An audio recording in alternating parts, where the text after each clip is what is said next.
This conference will now be recorded. Okay, I'm Peter Kafka.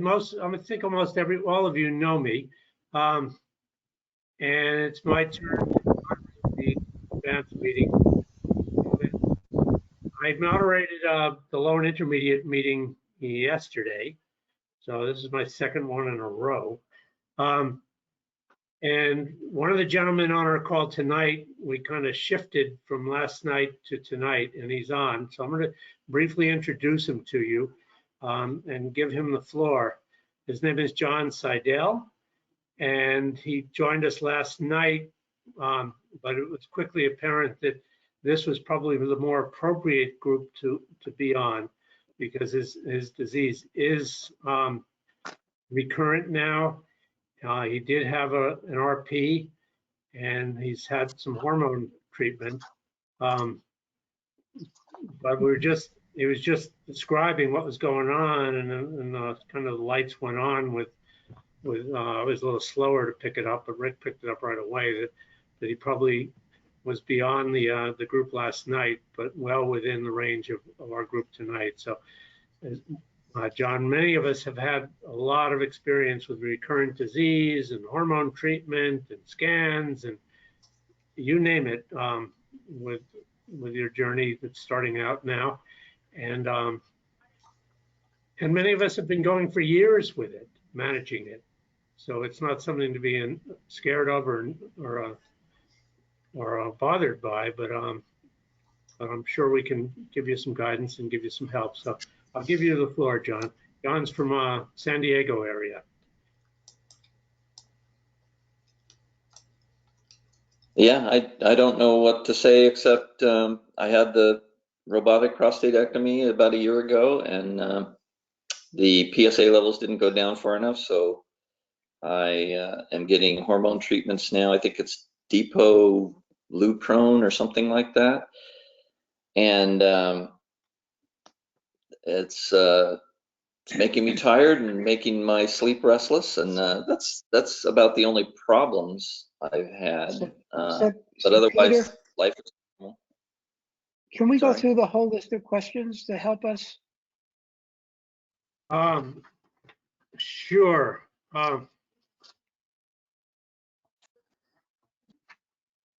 Sure. Okay. Well, so John, we have some questions here for just to give everybody else an idea. So, sure. You're in your mid to late 60s? 67. 67. Okay, that's a sweet spot for this disease. And you live in San Diego. Right. And you were diagnosed last year? The year before, actually, but I didn't. I waited until last August to have the prostatectomy. Okay, and what was your Gleason score and PSA at the time of diagnosis? I think it was 4+3, and the PSA level was just going up. I think in December of 19, it was 7.1. The Blackfire is a product exclusive to hardware stores. Up from 5.08 in February of that year. So okay. Then they recommended surgery or radiation, the seeds, and I opted for the radical prostatectomy. Okay. And was it you that said you were using MD Anderson in San Diego? Yes. And is that where you did your surgery? Actually, I did my surgery with Dr. Carol Salem in Hillcrest. I think it used to be Mercy Hospital, but now Scripps owns it. And she was affiliated with Scripps, and I had 3 or 4 different people that I contacted that recommended her. So. Okay. And are you presently seeing a medical oncologist?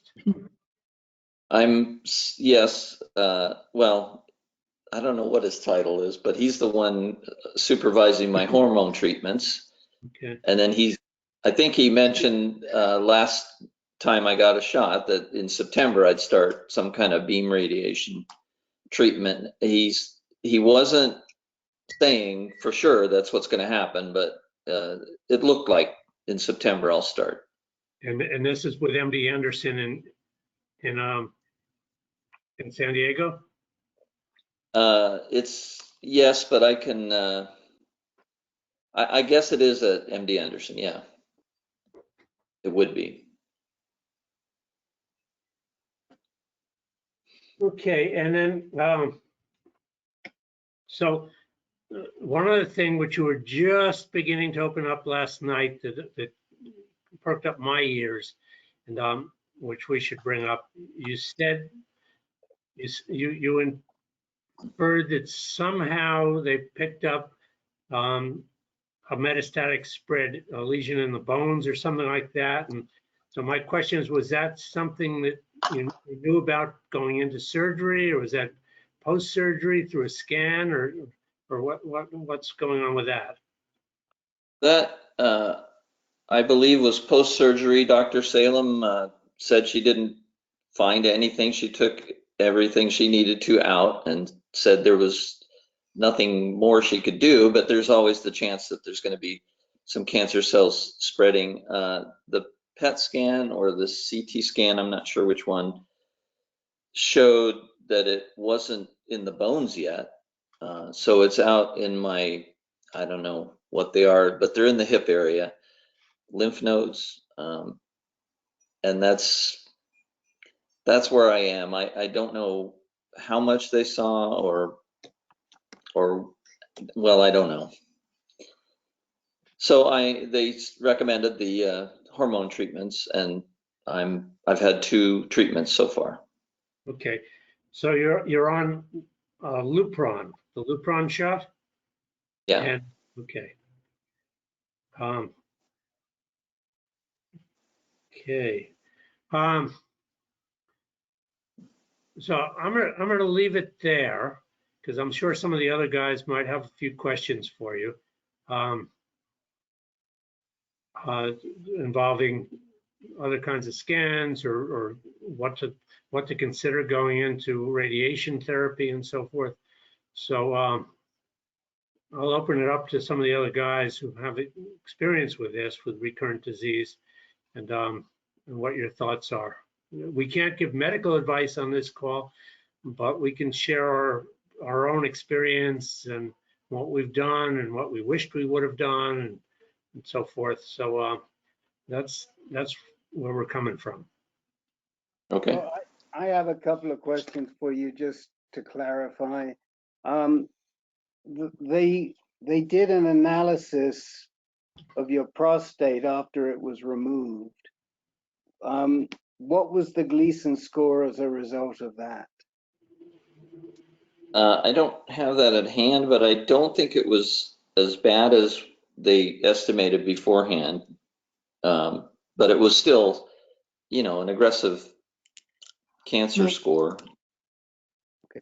So you said it was 4 + 3 initially, so it might have it might have been 3 + 4 afterwards.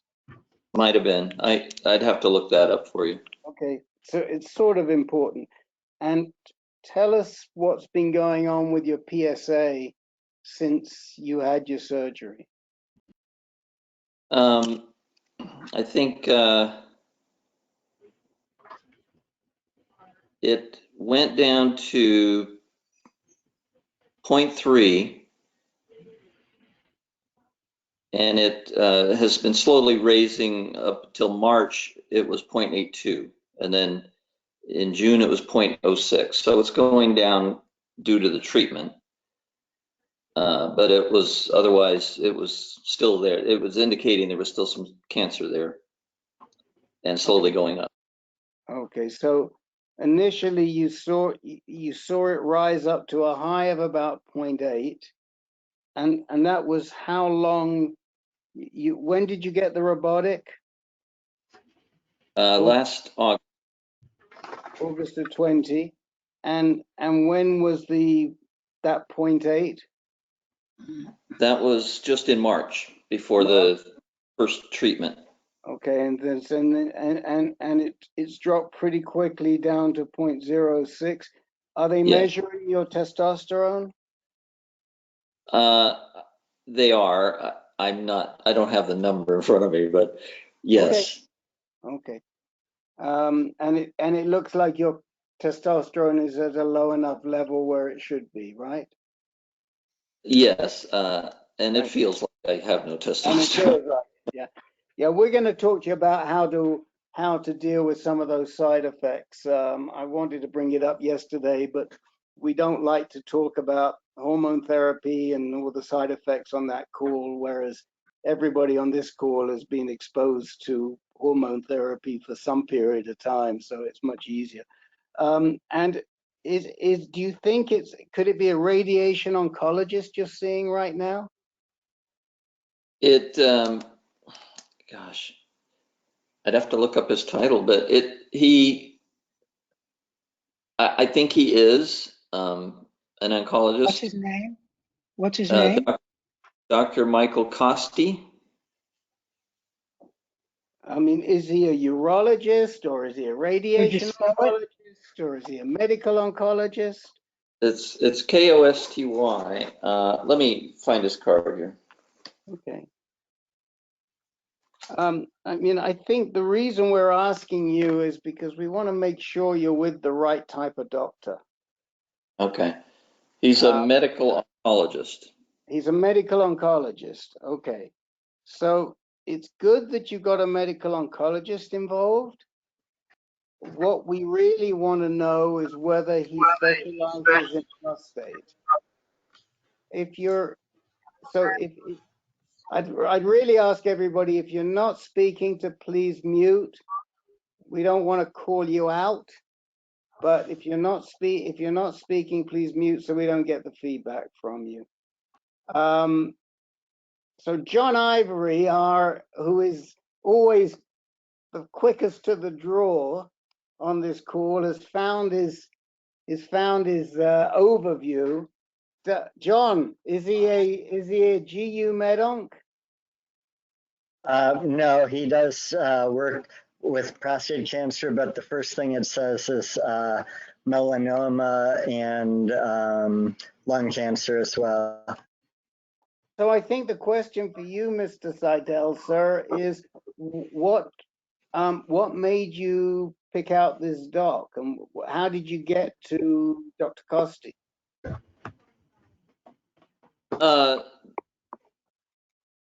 I'm a member of Scripps Clinic here in San Diego, so Dr. Salem is also affiliated with Scripps, Right. and she was working out of Scripps Hospital, but she referred me to Dr. Triparanini here at Scripps Anderson, and Dr. Costi is the one he had do the hormone treatment, and then when the radiation will begin, I'll be under Dr. T's hands for the radiation. So, the first thing we'd like you to consider is to be under the care of a genitourinary medical oncologist as opposed to a more general medical oncologist. And I doubt there is one at Scripps, but there's certainly some very good options at UCSD. And if it were me, I think I would be, for this sort of treatment, I would be seeking treatment at UCSD. Is that something that you could and would consider? I could consider that, yeah. I mean, in particular, I like Rana Mackay. Rana is her first name, Dr. Rana, and her last name is Mackay, Mckay. She's very compassionate, she's knowledgeable, very knowledgeable, and UCSD has a pretty good prostate cancer group there. We know that because we've been working with a couple of guys who are going through fairly advanced treatment. As the men on this call will tell you, it's to your best advantage to be seeing somebody who really specializes in prostate cancer. You know, most urologists, not all, but most work with prostate cancer. But when you get to the level of oncology and radiation oncology, there are a lot more generalists. And I just wanted to point out to you, by the way, John, we have a chat window, and there's a lot of action going on in there, people talking and making suggestions. And you can see that if you click on the little question box bubble at the top of your screen to the right, hopefully is where you'll find it, next to where you have the two little chess pawns with a 33. And if you click on that, you'll see some of the things that are being provided in there for you.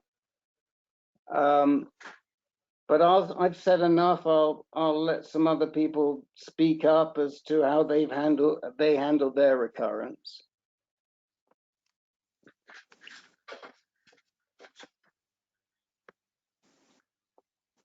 Can I ask Somebody jumping another in? question before we get to that, Rick? Yeah. Which is, I guess I'm curious as to what kinds of, number one, if you've had any genetic testing of your tumor.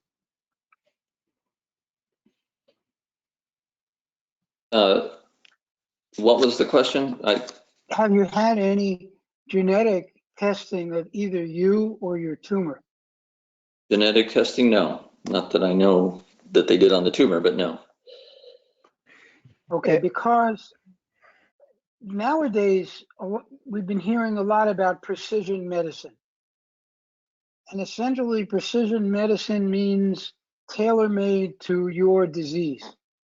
And the way that it gets identified, whether you're a candidate for precision medicine, is through genetic testing of both you, which would be called germline testing, and also your tumor, which would be somatic cell testing. And it would seem to me that that's something you should do rather soon, because it could very well guide your treatment.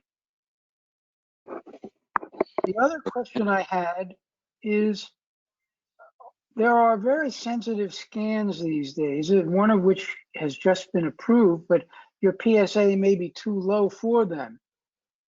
But it would be worth knowing where tumor cells are localized. And let me just follow up with what Herb said. If you were with a specialized prostate cancer oncology practice, they would have already ordered some level of genomic or genetic testing for you, because that's the standard of care. Also, they probably would have done some scanning on you when your PSA got to 0.8. Now, they did do some scanning, as you've mentioned. They saw some lymph nodes. Do you know what sort of scan they gave you, or what type of scanning they did? The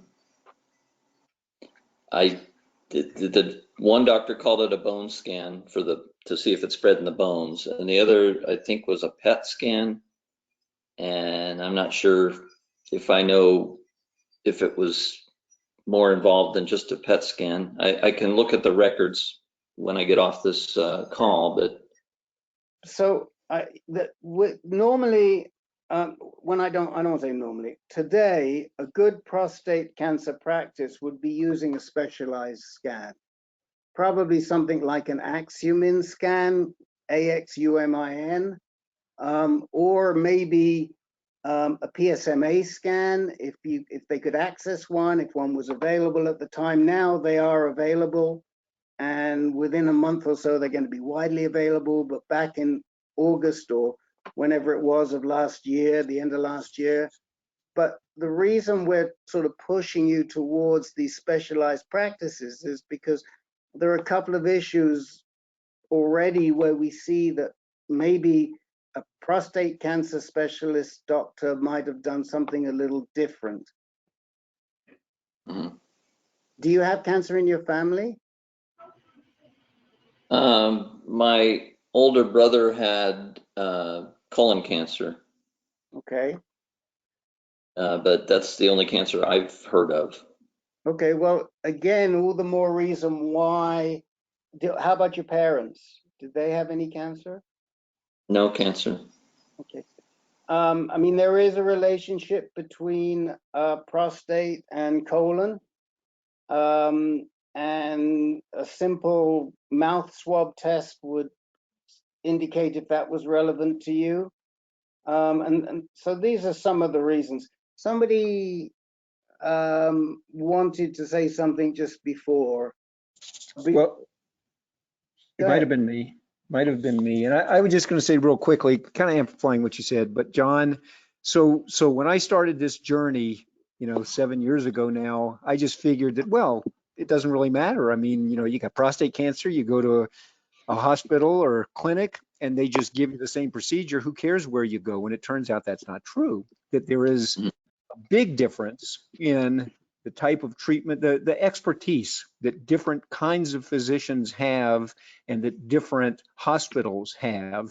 And it can make a big difference in the outcome depending upon where you actually go. Doesn't seem like it should be that way, but it is. And so that's why Rick and others have been saying, gee, you really need specialists and specialists who are at hospitals that see all this kind of stuff all the time.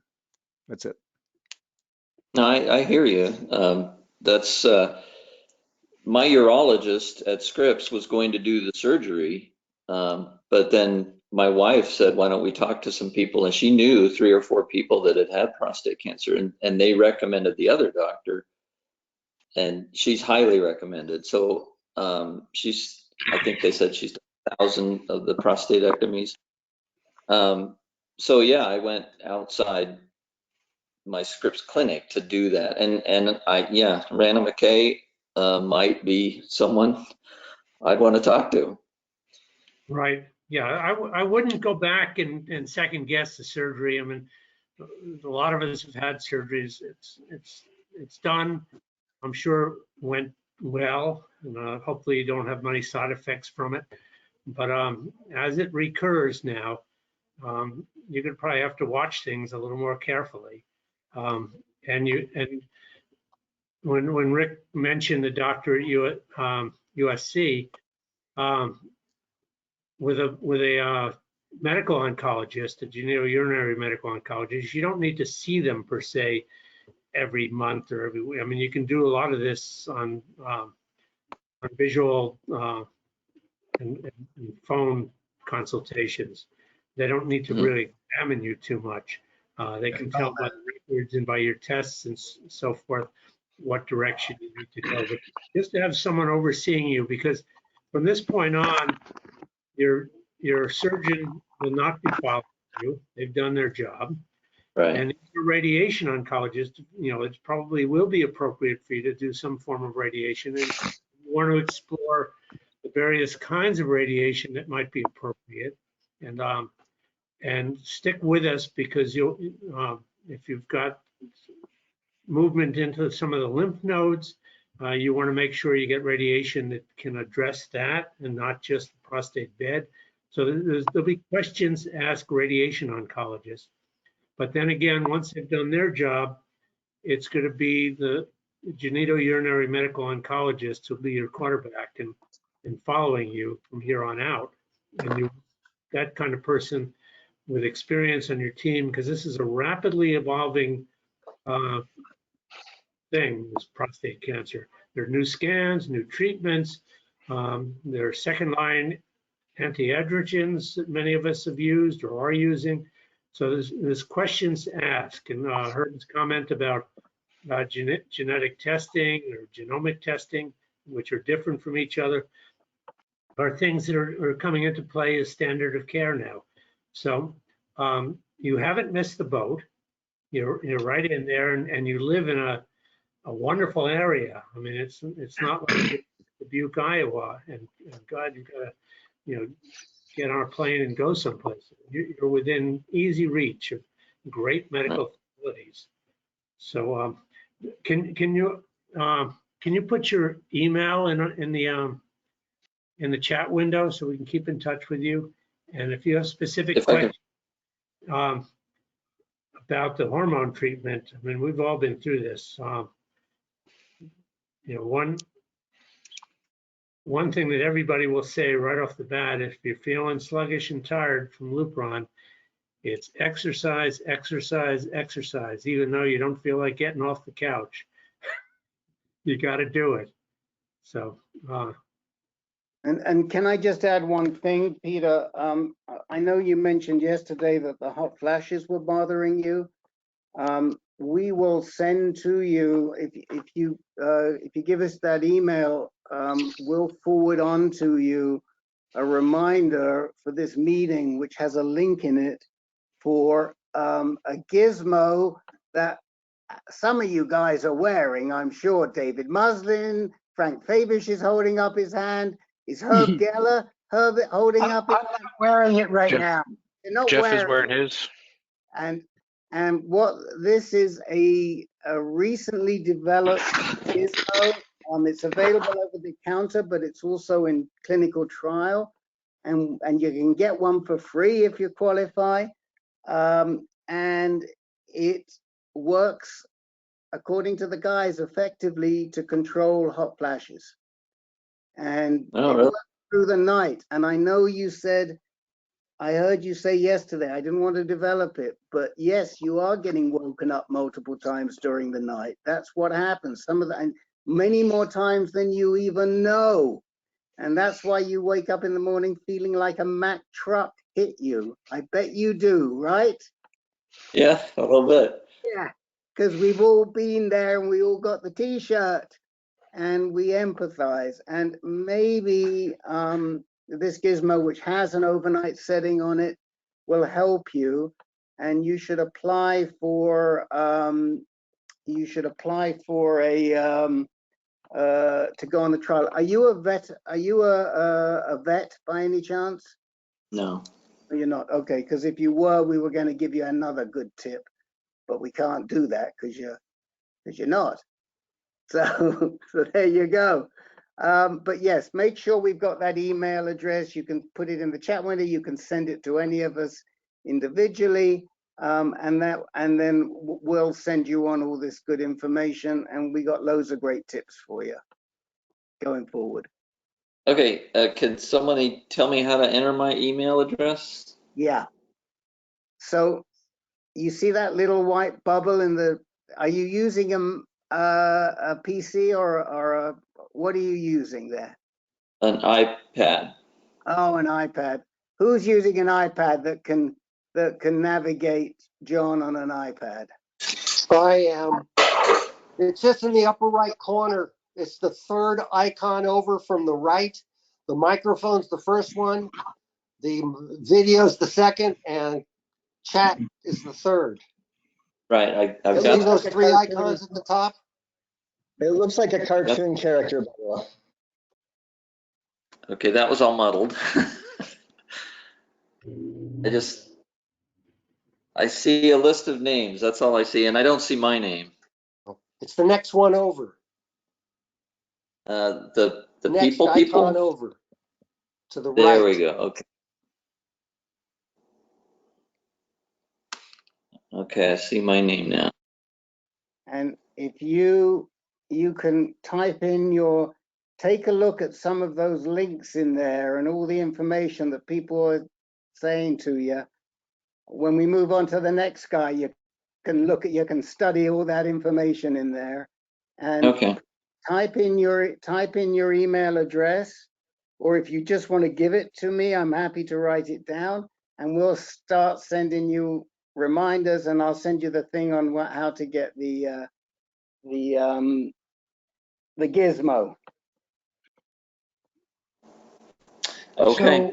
So before we go, I did do a pretty thorough search of the Scripps MD Anderson website. It's pretty obtuse, but there is one medical oncologist who says he specializes in GU cancer. Okay. So I will put his name in the chat box, but I don't know anything about him other than they say he is a hematologist specific with clinical expertise in GU. Okay. Okay. So if you have to stay within scripts, you might ask to talk to him first. Okay. All right.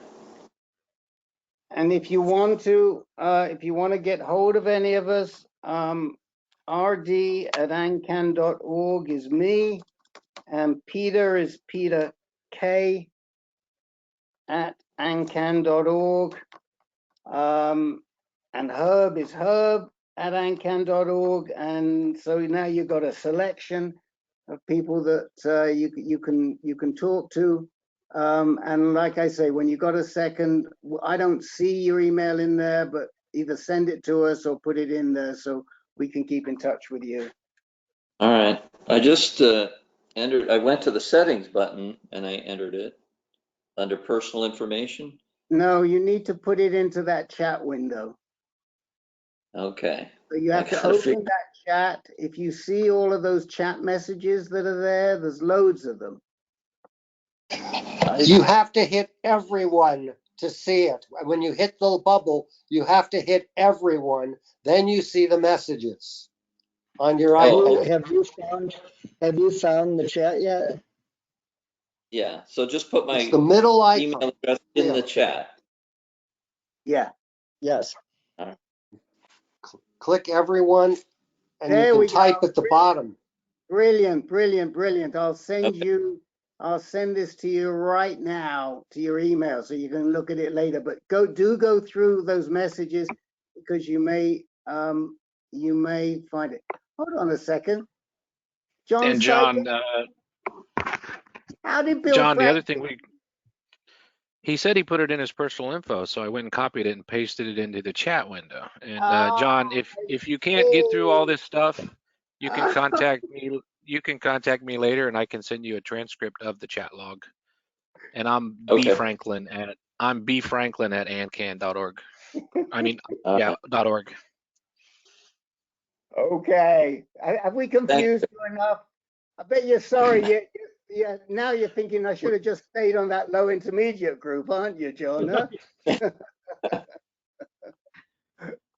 Okay, Hey, guys. John, I have just a quick 30 seconds or recommendation for John.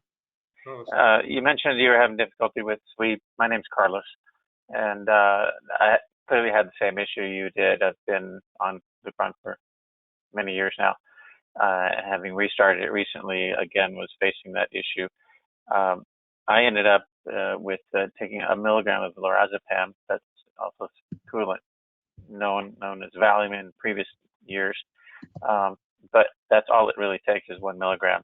You may have some difficulty with your physician ordering it. Certainly you can start at 0.5 milligram, but you will get some sleep, and that will make a world of difference, the fact that you can get some rest. Because there's a lot of things going on in your mind, and you got your hormones doing crazy stuff. If you can get a trial dose, give it a shot, see how it works for you. Okay. Thank you. You're welcome. Well, I'm glad you Hey, found another option, I get a Depo-Provera shot every 3 months, and it really, when I was just on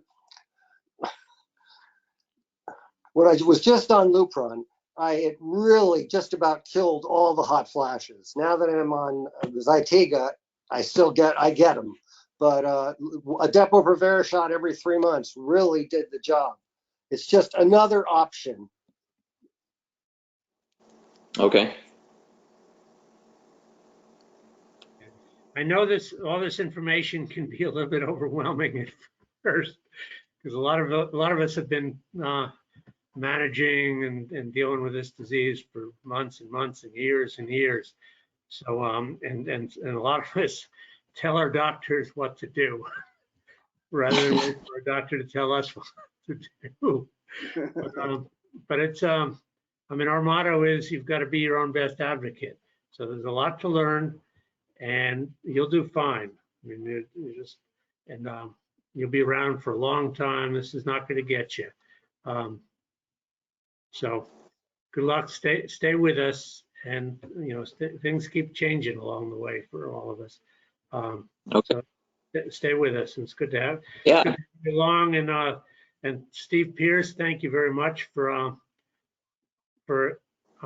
directing John to us. Steve's in the low and intermediate group. He just went through proton beam radiation and with Dr. Rossi down in San Diego. Thank you, Peter. Appreciate all of you helping out. Okay. Yeah, thank you. So, Kang, you've joined us in Kang and Ken. Do you guys have anything you want to talk about tonight? Just let me know. Give me a thumbs up or say yes or no. Maybe at the end of the. Okay, Ken. Okay, we'll try to get to you. Okay. Carl Foreman, you're up.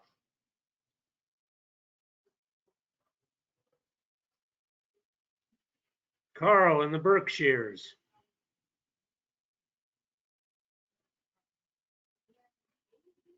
Can you hear us? I know you're having internet issues. Okay, perhaps not.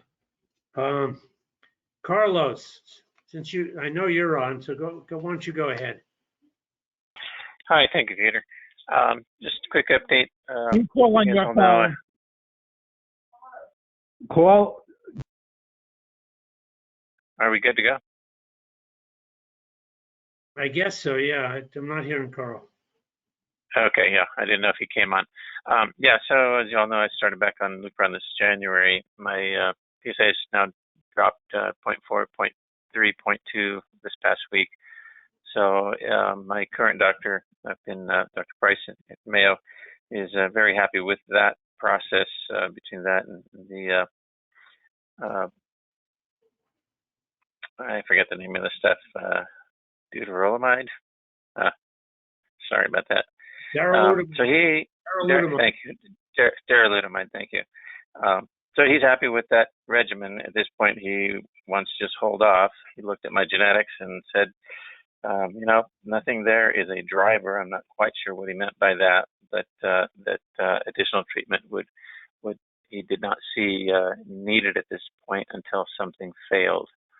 I did bring up the additional components of Provenge. He initially kind of said, well, you know, I kind of like to wait to see if your PSA starts rising, and then I think I would move that direction. But he's feeling I could go either way. I could go with it now or not. I'd like some input from the group as to their experience with Provenge and how that decision got made for them. Carlos, this is Len Sierra. First thing you should know is you probably won't get insurance coverage for Provenge until you become castrate resistant. The indication is for MCRPC, and I don't think you're there. Okay, I actually did bring that up, and the response was, you've been through three different agents already, you know, surgery, chemo, radiation. They would probably end up seeing that and just walking right through and letting it go through, but wouldn't know until we actually put it through. Secondly, I don't know, I still have my wife's Blue Cross as my primary insurance and Medicare secondary. That will change in September when she officially retires. Does anybody have any input how that might impact Provenge picture? Well, I can tell you, Carlos, it's Ken Anderson. I got it before I went castrate resistant with Blue Cross Blue Shield. So they covered it. Okay. And I'm told by my secondary oncologist in California, that he's all for it. In fact, he says, "Hey, get Keytruda while you're at it. It's on a compassionate basis. It's basically free. You just have to say, give it to me." My local oncologist is not on board, and neither is my newest oncologist at Mayo. He's Well, a real. There's a lot of evidence that getting it early is best. I don't know about Keytruda. That'd be for some other guys.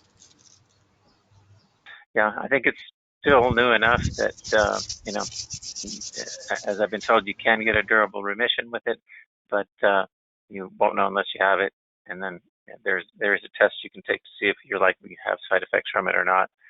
That I already have got an answer for, so I am at low risk for that. So I guess it's a matter of me either pushing in that direction or just hanging out and waiting and see when I might see a start of a change in my PSA. I'm kind of vacillating right now as to the fact that they like to talk about how aggressive it is, but it's like, okay, so why aren't we treating aggressively? And so I keep hearing both sides of the story. I'd push for getting. I'm drawing a blank. I'm having a moment, but I would push for the first. I would say there's a lot of evidence for doing it early, so I wouldn't wait. You talking about Provenge? I am. Thank you. Okay. Carlos, have you had MSI testing to see if your MSI high or stable? It's stable or low. And so, like I said, the genetics don't help me. It's like I'm not resistant yet. It's like any trial I can't join. It's like, gosh, this is so frustrating not to be willing but not able to proceed. Well, the MSI they say should be high to make the Keytruda most effective. And oddly enough, my MSI was stable from my original genomic test. And then I had a second genomic test for my biopsy a year ago, January, and lo and behold, the MSI came back high this time. So it can change, which was amazing to me. So, I mean, it's one of the things in my playbook if I need it as a next choice. Okay. And Peter, out of curiosity, timeline between those two tests? The first one was from my original tumor tissue from my robotic surgery in 2015. And then the second one, when I had tissue test, was January of 2020, I guess. Just before COVID, when I did the next biopsy. So okay. 5 years essentially. Yeah. All right. Yeah, and certainly as we know, the mutations occur, and sometimes then they start showing their face, and we can finally make sense of it with the new immunotherapies and all. Okay, great. That's good to know. I will keep that in mind. My latest study was from a biopsy done in March, and so I'll give that another 6 months before I push for a repeat genetic study. Great. Peter, what is MSI? Sorry, it's outside microsatellite instability. And I'm going to have to ask Herb. I don't know how far into the weeds we want to get with it, but I'll ask. Maybe Herb can put something in the chat window with it. Okay, I'll put a definition in the chat window. Okay, but it stands for microsatellite instability, and it's something. Hello, Peter. Your genomic test. Peter. Yes, go ahead. Hi, it's Carl. Oh, good, Carl. Okay, you're up. I was on the phone. I was hearing everybody, but Jake said initially he was going to put me on mute, and then maybe he never took me off. Okay. Well, you're up now, Carl. Go ahead. Okay. Thank you. So I guess some of you know what my, oh, there's an echo. Hold on. Hold on. I was apologizing. Sorry about that. Okay, no more echo? No, it's probably echoing off the mountains in the Berkshires. Okay. Well, I'll try my best. Hopefully you can hear me okay.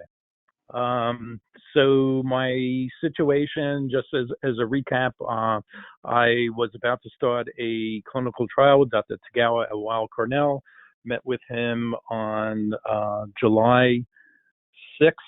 I had scans, blood work, etc., several hours for the day. When I finally met with him, he told me that the trial is a triple therapy. It's actinium plus Keytruda plus enzalutamide, also called Xtandi. So actinium has been in a global shortage, and he also said the same thing on that day, that there's been a shortage. We hope that the trial will start in 3 weeks. So now I'm anxiously scratching my head and trying to decide whether I have time to be able to wait for those 3 weeks. I have been told by 3 different oncologists that based upon the scans that were provided or conducted on January 6th, that it appears that I do have some time because the lesions that had been previously identified appear to be stable. However, there are 2 what they call nodules that have now shown up in the lung. They are 2 to 3 millimeters in size, which is quite small. And they said there's no way that we can tell whether it's cancer, it could be inflammation, and there's nothing definitive to know what that is. And so my PSA also has nervously gone up. My PSA was a little over 10, and that was on May 27th. So on July 6th, which is about 5 weeks later, it's about 15.8. So it's gone up a lot in just 5 to 6 weeks. And so looking at what my plan B is going to be. I've had some discussions with some of the gentlemen on this call, Len and Rick and Herb as well, I believe. And I am seriously looking at a combination of carboplatin and cabazitaxel as my plan B. I do have an appointment with my regular oncologist on July 20th, next Tuesday, and we will discuss in greater detail what the course of action will be. So that's where I'm at. But I do have 2 other questions somewhat related, and one of which is whether I need to have updated genetic testing at this point. I corresponded with someone just a few days ago who said that his genetic makeup, so to speak, did change, specifically relating to MSS versus MSI. And I posed the question out to the brain trust here as to what, if any, types of genetic mutations may indeed change within a certain period of time and should be addressed or should be monitored. Carl, this is Len. We had a case of a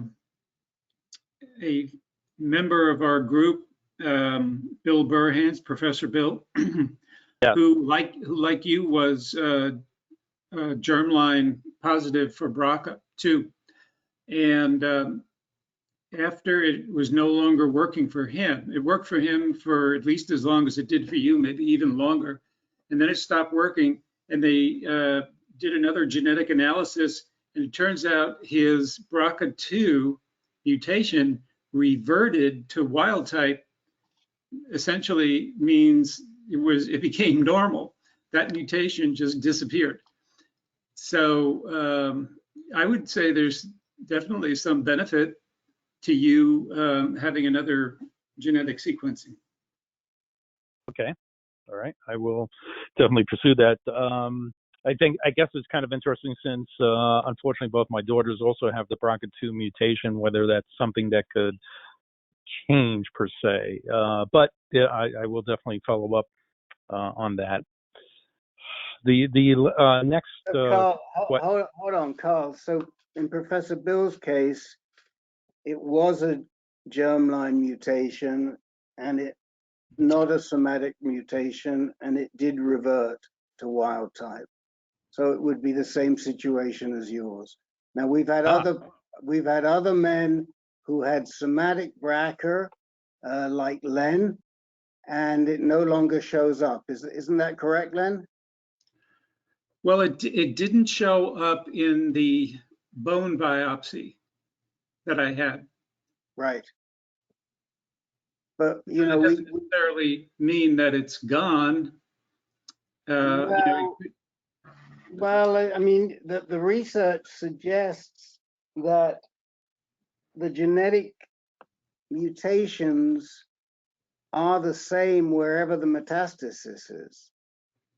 So you would expect, I mean, it's not for sure, but you would expect that wherever you have a metastatic lesion, it's going to have a similar NGS, next generation sequencing. But that's a different situation from, I mean, you tested it, you showed BRCA, you tested again and it didn't show BRCA. And we could argue whether that's because it's in a different metastatic location, but the evidence says it should show the same thing. The research, I should say. Okay, so I mean, basically, there is no tissue.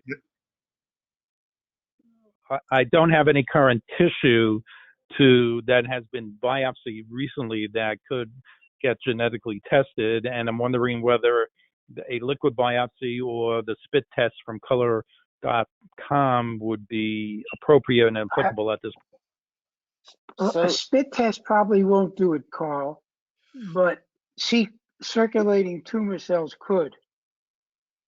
Right. Okay. So will tell you. Herb, can they determine if the BRCA is reverted to wild type from a spit test or not?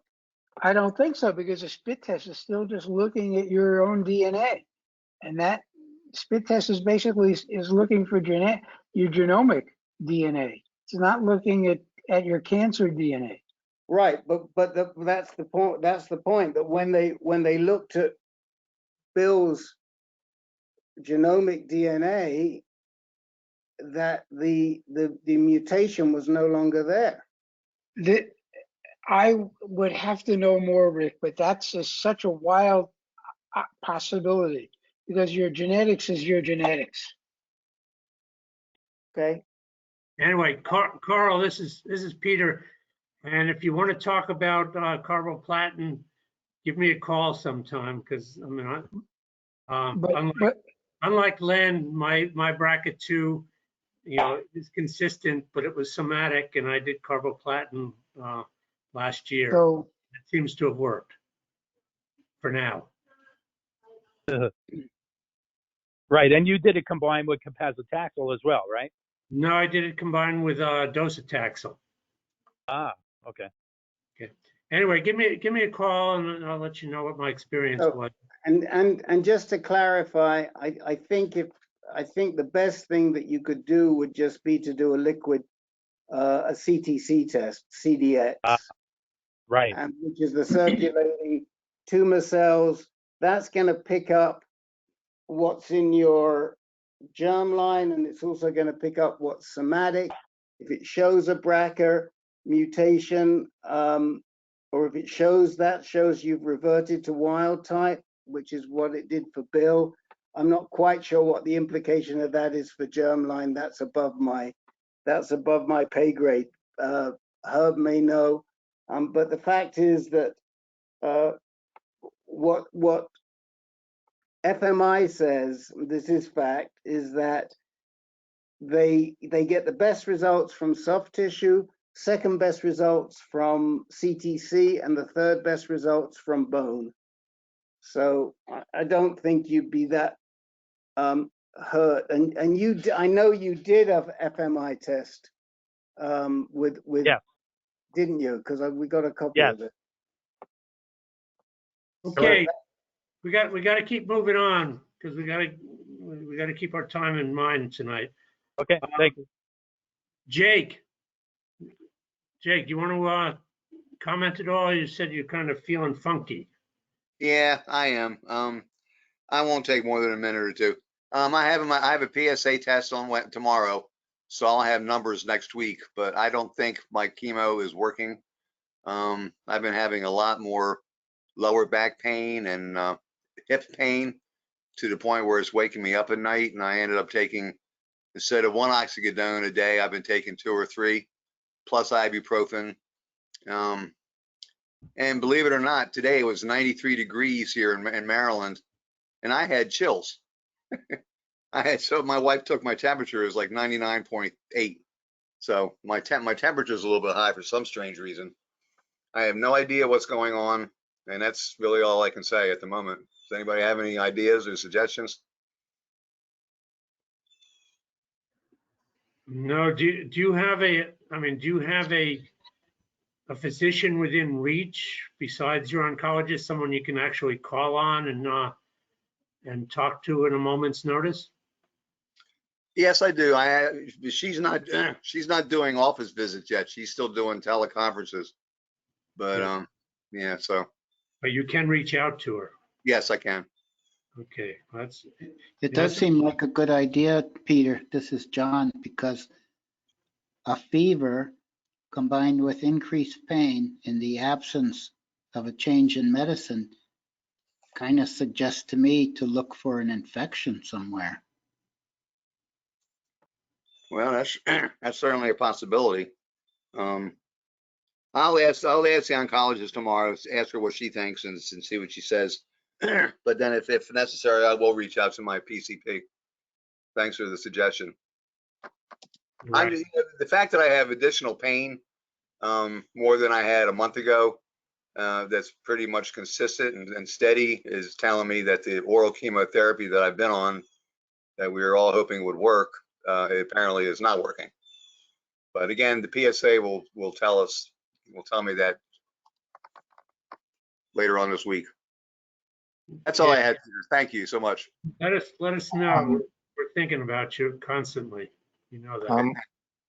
I'm Rick Stanton. Let us know, please. Go ahead, Rick Stanton. Oh, okay. Yeah, I'll hold off. Thank you. Sorry. Okay. Dennis Correa. Yes, just want to update everyone. You know, I'm just coming off almost a year of taking a drug holiday from my abiraterone and prednisone, and PSA has and Lupron also. PSA started to rise at about the 8 months period, and went from less than 0.1 to a 0.9. and gradually continued to increase up to right just before I got my my scans done here to a 3.4. So we set up, and the doubling time was the last doubling time was 2.5 months, and time to take some action. So we got the PSMA scan done at UCLA on July 1st. And I will be meeting with my primary genitourinary medical oncologist, Dr. Singh at Mayo, tomorrow to go over both the CD with the scans on it and the written report. I could share with you what's in the written report, and I'll do that, but it's a little surprising to me that this PSMA scan, this was a gallium-68 that I had done, was not as black and white, I should say, or specific from a standpoint of what it shows, how it shows it, and how it records it. Instead of showing or telling how large a specific tumor would be that expresses the PSMA, it specifies what's called a standardized uptake value, which is sort of a semi-quantitative measure of the absorption of the radiation that was given in that specific tumor. And then they divide the report here into several sections, and I'll go through, because they describe the technique and so forth, but they have the history, let's see, the oncologic findings is the first category. And I think what they mean by that, this is where the most significant issues are. And the first one is, says a moderate to intense focus of PSMA uptake within the peripheral posterior mid-right prostate gland. And then they give the SUV max of 13.2. And they reference an image on the CD. And then there's a few other foci within the left prostate gland with an SUV max of 4.3. So that was the highest number of any of the foci that they identified. The second one is a sclerotic lesion in the left paramidline sacral promontory with moderate to intense PSMA uptake, SUV max 12.0. And then the last one in the group here is a couple of sub-centimeter right lower paratracheal, and it's in an area between the trachea and the esophagus. There's several lymph nodes in that area. Two of them apparently had a higher uptake on their PSMA uptake of SUV max 7.4. So to me, right now, this is just relative numbers. And of course, the reason for doing this is to decide my next step with the treatment, and we'll be talking about that tomorrow. Okay, but well, after, yeah, Dan, let me just finish the report, Peter. No, it's yeah, I think it gets a little too complicated for us right now. But okay, I just want to let you know how different this is from another scan that you would get, where you'd be telling you the size in centimeters and millimeters of the tumors and so forth. It's really different, and it's highly technical radiation wise. Right. I mean, when I went to school, we were talking rads. You know, you mentioned the terminology here of stuff that they're using as measures of radiation is completely foreign to me.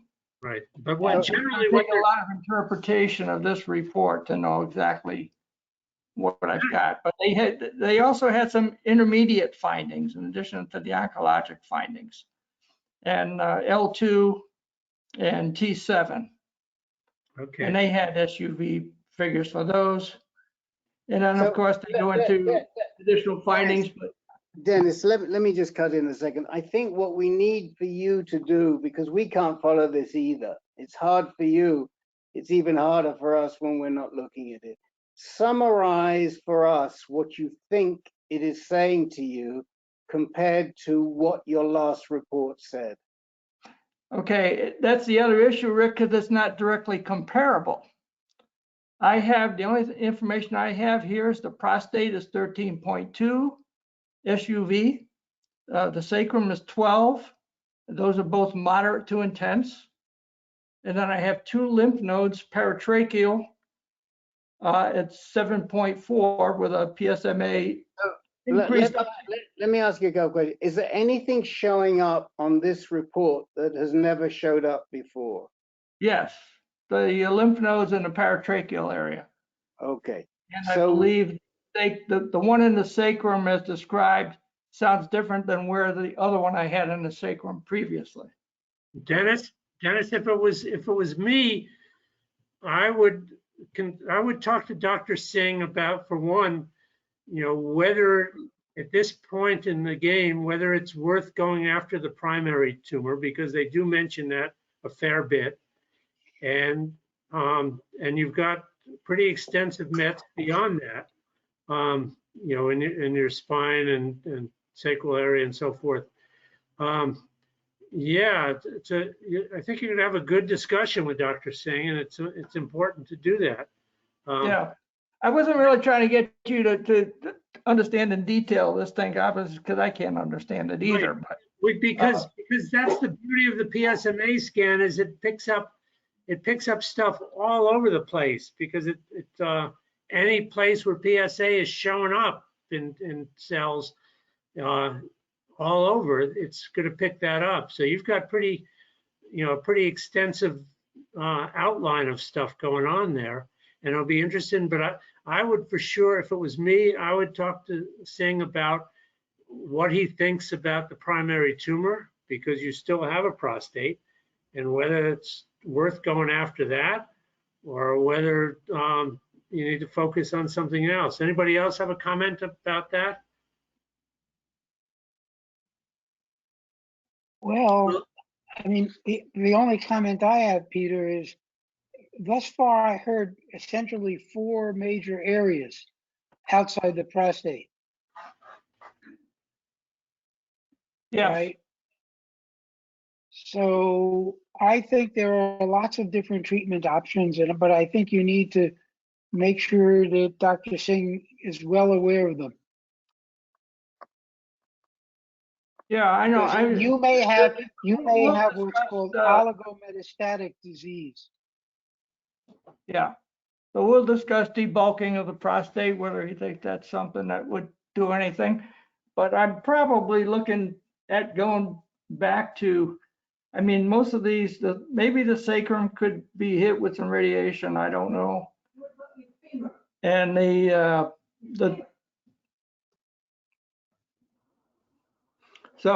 but it may be going back, I didn't fail the drugs that I was on, so might be going back on some of the systemic drugs for a while, Lupron and Abby.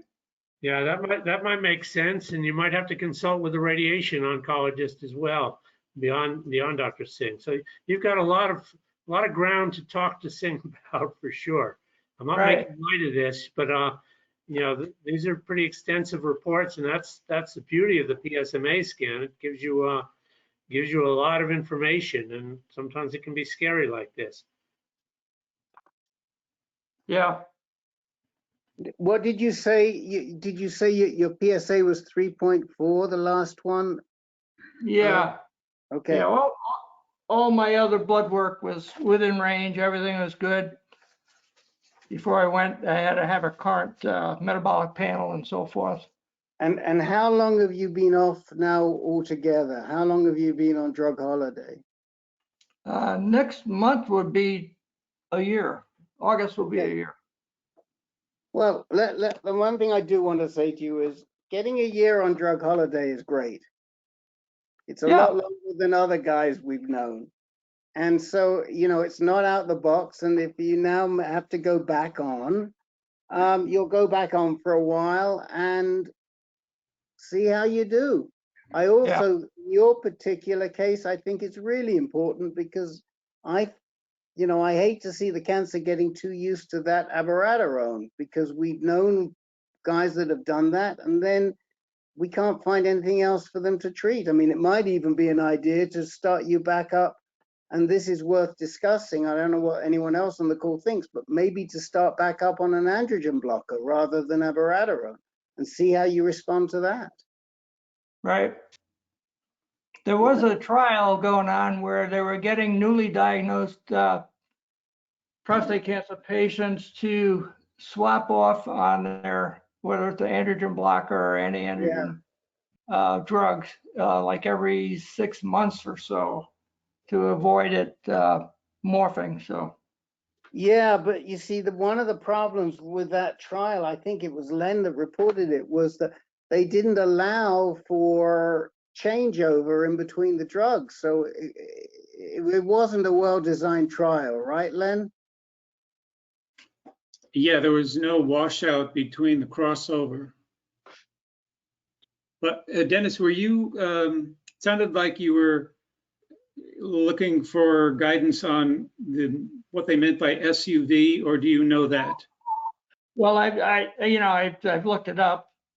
It's a very complex calculation that they do. So I see it here, but I think this good. The PSMA scan would be good for if you're comparing a PSMA scan to another previous PSMA scan or a newer one.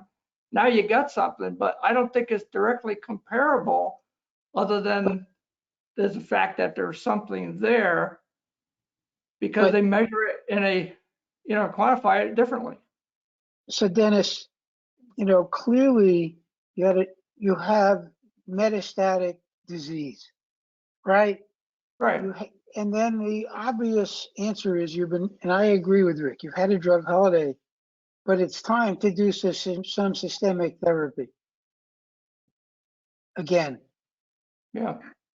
Whether it's Abby or darolutamide, I think you and Singh should discuss the possibilities. Right. And then I would not discount radiation to your prostate at this point. Right. Are you having a face-to-face with Dr. Singh or a telemedicine? Face-to-face. Okay, make sure he gives you enough time, because you've got a pretty complex situation, but it sounds to me like it might boil down to going back on ADT of some level. And see, I mean, it's those of us who've done drug holidays, I mean, you can expect it. I mean, it's not a surprise. It doesn't surprise me when mine pops up again. Two very quick things, Dennis. Write down all your questions, hand him a copy, try to make sure there's no more than 10, and that way he'll give you the time and he'll go through everything with you. Don't just walk in with your questions written down in front of you and you're asking him. Are you going on your own? No, my wife's coming with me. Great. Okay. So, record it as well so that you can listen later. Record it on the telephone. That's a really good thing to do. And Jake asks about your FMI tests. Have you done genomic sequencing? I don't have your results on Yeah, there. I did originally when I did the chemo. Okay. How long ago was that? A little over 5 years. So I definitely would tell him that you want new NGS sequencing. It's covered. It may uncover information. I think it's highly appropriate that you get a new set of somatic sequencing. And I never had somatic. I just had germline. Oh, okay. So if you've never had somatic sequencing, you need somatic sequencing.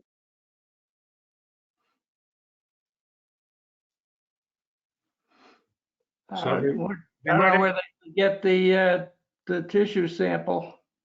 Or they can do blood. They can do blood for you if they don't have the CTC. Yeah, they can do it from your blood. Okay. All right. Thanks, guys. Okay, keep in touch with us, and we want to hear on next Monday, what Dr. Singh says. This is right. We're moving on because we have other people, but I mean, we're not moving on because your situation is light. It's hey, there's people with more urgent issues than I do right now. I'm still feeling good. I'm still playing 18 holes of golf twice a week, and golf game's getting better. Okay. Testosterone keeps going up. Put your questions down. If you need to send a copy to Rick or myself or someone to just kind of proofread them before you meet with them, go ahead and do it. But just give yourself an hour to think about this, because it's important. Okay, Jim Ward, we're moving on to you. Hey there, guys. So I was kind of updating Rick on some things related to just lab tests, and I asked the question, so what exactly is free testosterone anyway, and should anyone care about it? And he suggested I just put this to the group. Maybe Rick, you identified someone in particular who might be knowledgeable about it. I will add this, and I don't think I've shared this with you, Rick, because this is after you and I chatted, but Dr. Korn said he doesn't care about free testosterone. He just tracks total testosterone. But I still have my question. I'm still curious about what free testosterone is and why should anyone care about it? This is John. Total testosterone is all the testosterone in your blood, the concentration. But most of your testosterone is bound to proteins that are carriers of many things in the blood, albumin and other proteins. So the part that's not bound to proteins is free testosterone. It's got to be free in order to attach to a testosterone or an androgen receptor. And there's an even somewhat more sophisticated thing called bioavailable testosterone. That's the amount of testosterone that actually is available to interact with androgen receptors. So you can see that those last two things are biologically more relevant, but probably not necessary to most oncologists. And I think most of the guys, including my own oncologist, are still just using total testosterone.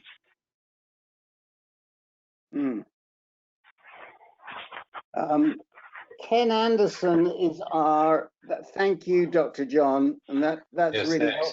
helpful. But Ken Anderson is our expert on testosterone, our lay expert on testosterone. I'm curious why you think that Dr. Korn is not interested in free testosterone. Are you interested in free testosterone, Ken?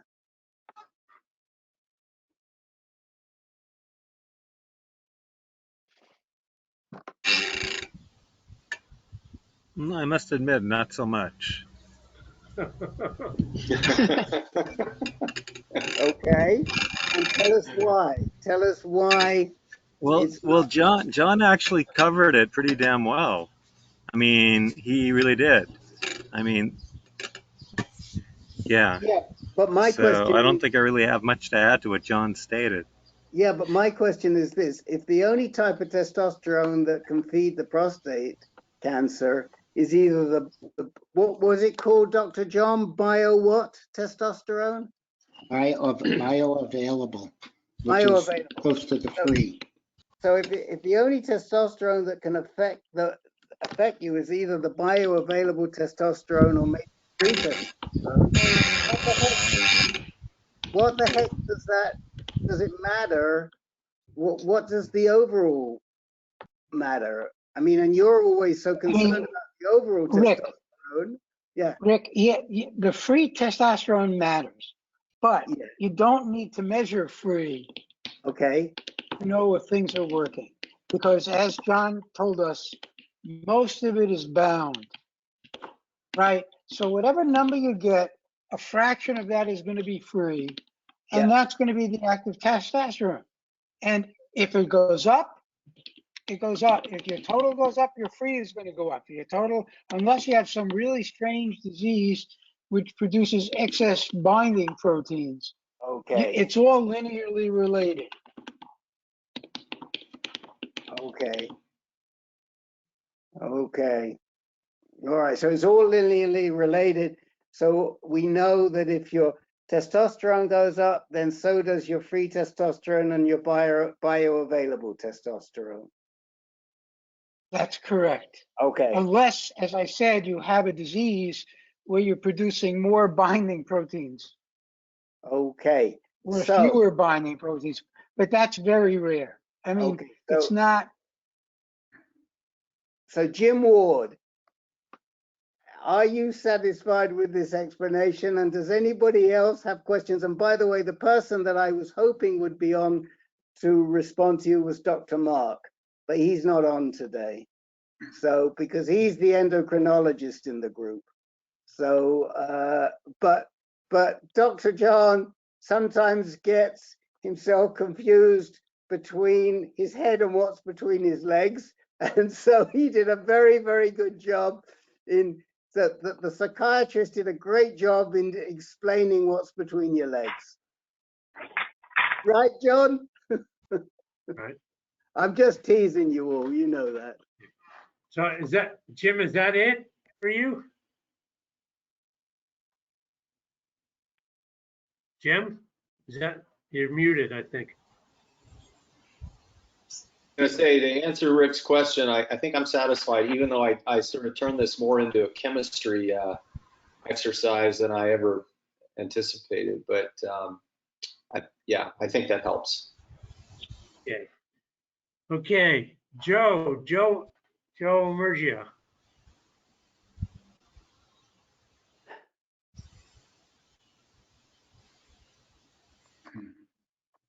Joe, are you still? Yeah, you're with us. Yeah, just a quick couple of things to update. Just a couple of things to update. Went to the oncologist about 3-4 weeks ago. My PSA is steady. It stays in the mid-20s as long as I'm on the bicalutamide. My ALT, AST, and alkaline phosphates are nice and low. So we don't anticipate any changes in medication. I think last time here we talked about, I can't remember what it was, might have been darolutamide, but what the doctor always tells me is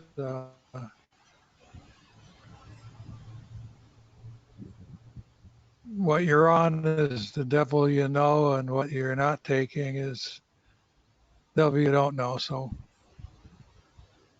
the bicalutamide is tolerable. I guess I'm used to it, and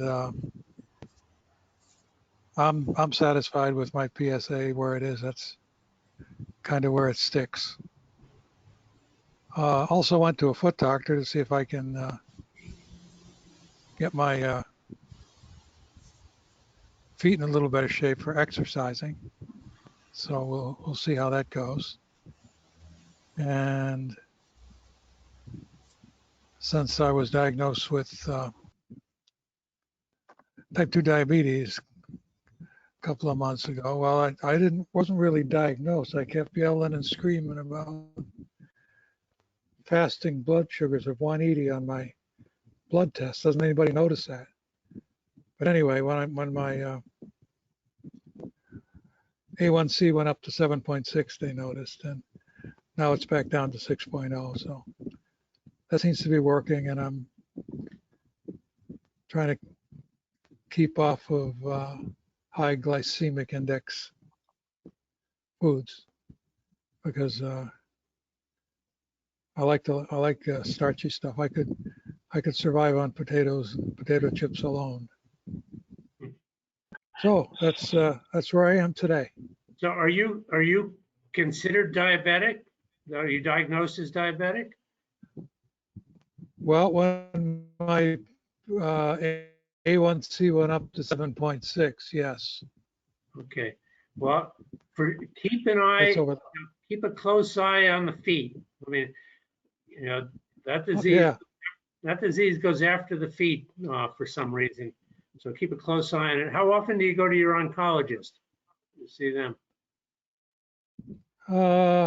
I just went a couple of weeks ago. I think my next appointment's in November. If I was in your situation with a PSA of 20 and being on back, I would go more often. That's just my take. I would watch this thing a little more carefully. How often do you do blood work? Every 3-4 months. Yeah, anybody else have a comment on this? You know, if it was me, I would probably ask for more frequent blood work, and I would probably ask for more frequent appointments with my oncologist if it was me. I But- agree with that, Peter. I think you're right. With a PSA of 20, it's definitely not very good. Can I ask a question of Joe? Are you taking anything for your near diabetes or your diabetes? Like metformin, for example? Yes, metformin. Okay. Yes. So is that working? Is that what helped bring it down?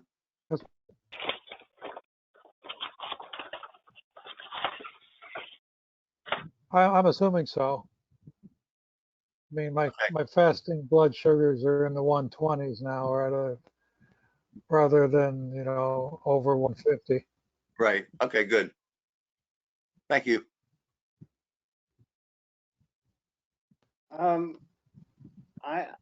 Thank you. Herb and I were on a call earlier on today, and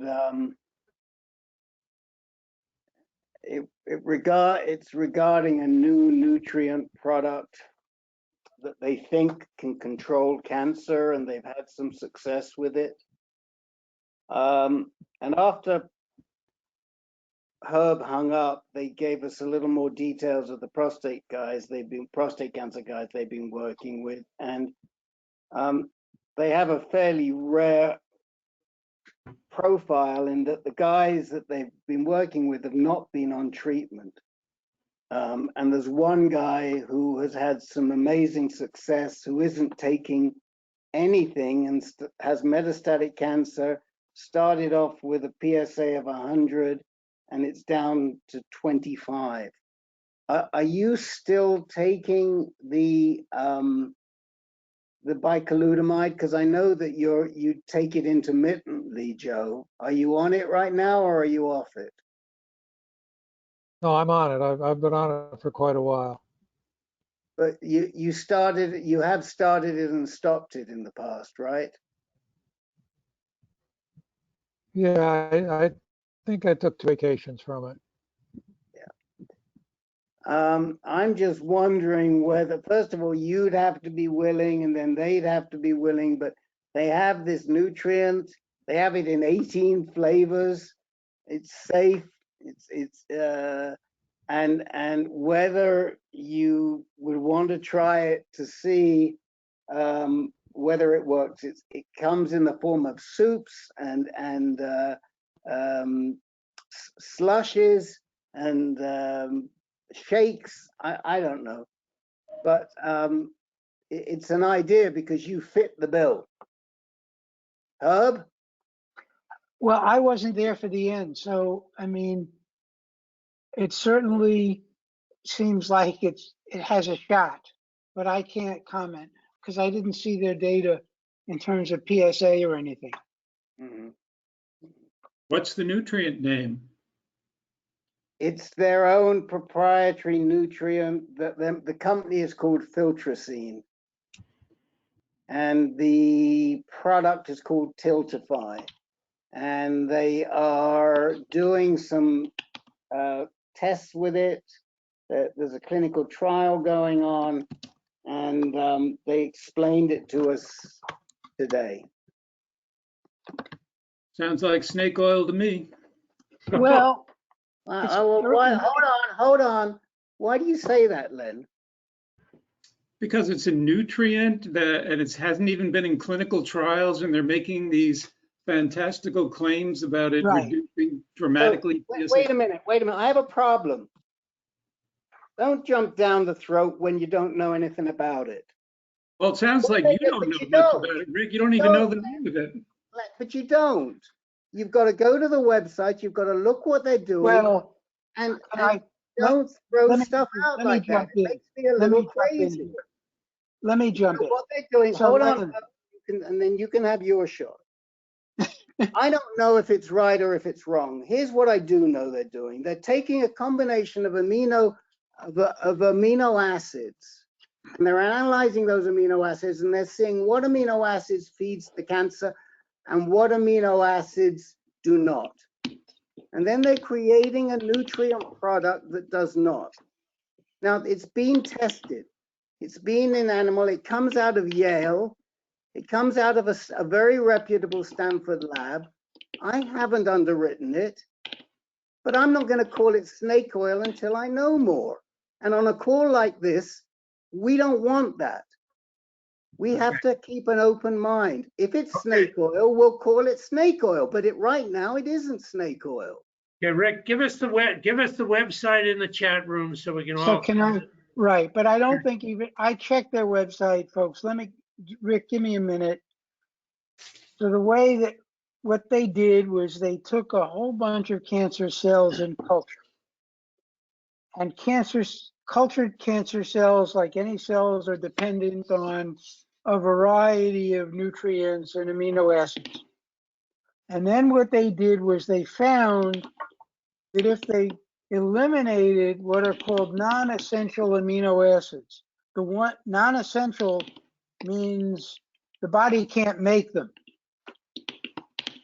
that the cancer cells in culture didn't grow.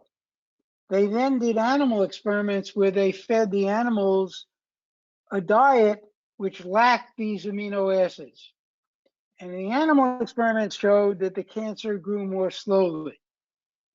So then they are now taking it to humans, at least what I was on, basically showing that their diet, and here's what I was worried about, it is actually palatable. Whether it has any effect on cancer, I don't know, but their current trial is simply with a bunch of patients because you don't eat normal food at all because you can't, you'll supply the things they're missing. So you have to eat their prepared food in the way of soups and energy bars. The only good thing is, as Rick will remember, is you can drink red wine. Okay. Okay. Herb and Rick, I mean, we're getting way off the track here. Okay, I'm not fine. Dismissing it. I'm just saying, put the website in the chat room. Okay. We will. Parts explored can explore it. Right, okay. We will. But let's not call, the point is this. There's well, we got other people to consider here. There's some real science here. People can look at it. And what I'm upset about is we don't just dismiss things as snake oil. Sometimes they may be. But we don't just say, well, that just sounds hokey. Okay? We got to know more. We owe that to the people that are on this call. That's why Herb and I took the time to go through it today, and we continue to take the time. We're not recommending it. All I'm saying is Joe Merger may be somebody who fits into the sweet spot, and we can see if we can help him with that. Okay. Well, I say put it in the chat window because his doctor for sure will not know about this, and that way we can all do some research. There isn't enough to put. There's, as Herb said, what's on the website for the company isn't going to tell you enough right now. Okay. So we need to move on, Peter. It's not ready for prime time. We need to move on. And I can't express my opinion having some experience with removing amino acids from foods. Go ahead, Larry. All right. Back in the 70s, when I was studying biochemistry, nutritional biochemistry at Berkeley, there were a lot of these experiments. They would do all variations with rats of removing about essential amino acids, and when they remove one from food, the rats who eat the same amount of food without the essential amino acids die sooner. The ones who don't have who have forced, these retracted diets die slowly but live a little bit longer. But what a miserable way to go. And it never led to anything that happened to humans to recommend anything. Now it's 40, 50 years later, I'm hearing the same stories. That's just the one I want to say. Okay. I'm executive authority here. We're going to move on. There's still a few more guys to go, and we've got to finish on the hour here. So no, we don't have to finish on the hour. We can go through till about 20 after if we need to. Okay. Well, Joe, I still feel you should talk to your doc about seeing him more often. I don't know if anybody else feels that way. and getting blood tests more often, just staying on top of this, particularly if you've got a comorbidity of a diabetic condition, and you got feet issues and so forth. So I think you got to watch this thing carefully. So especially since he's on bicalutamide, because it can turn on you very quickly, go from an antagonist to an agonist. So I strongly suggest at least a monthly PSA for that very reason. Okay. Okay. Who am I left with? Is it John? Did you have something? John A? Yeah. I don't know, probably some of you watched that talk by Dr. Abrams, was it, on integrative medicine? I had a question about that, if anybody did. Actually had a lot of questions about it, but the one I thought I'd bring up is that he was really down on dairy products. And this graph probably, I mean, just to show you what he was up to, you see the orange bars are the number of studies that shows that something encourages prostate cancer. And the light blue is a substance that discourages prostate cancer. And those large orange bars are dairy products. The first one is total dairy, the second is milk. It says that 7 studies showed that total dairy increases prostate cancer risk, and only 1 study decreased. He also said that calcium increases prostate cancer when you take more than a couple of grams a day.